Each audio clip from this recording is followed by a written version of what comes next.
तपाईहरुले हेर्न सक्नुहुन्छ हाम्रो बाटोको अवस्था धुलै धुलो धुलै धुलो यति धुलो छ नि हेर्नुस् न यहाँ आधी खुट्टा त भासिन्छ कि अनि हाम्रो ठाउँको बाटो चाहिँ बर्खायाममा हिलो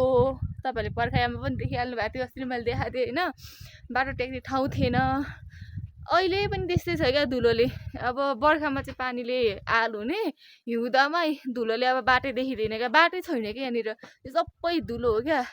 धुलो पनि आधी खुट्टा चाहिँ भासिने जस्तो छ हैन अनि पाखिराज बजारबाट दिउँसो त झन् अझ हिँड्नै सकिँदैन यो बाटो यति धेरै धुलो उड्छ हावाले थाहा छैन क्या बन्न पिच हुने स्टार्ट चाहिँ गरेको छ बाटो अनि ड्रेनहरू चाहिँ बनाउँदैछ तर ड्रेन पनि आज बनाएर भोलि भत्किने खालको बनाउँदैछ बाटो चाहिँ यस्तो छ एकदमै धेरै धुलो छ क्या थाहा छैन कहिले बन्छ यहाँको पिच कहिले हुन्छ कहिले यो ग्राभल हुन्छ अब सायद खै सपना जस्तै लागि सपनै होला सायद अब यो बाटो पिच भएर यो बाटोमा राम्रोसँगले हिँड्न पाउने चाहिँ सपनै हो सबैको हैन यस्तै छ अब पहाडको बाटो के गर्नु हैन।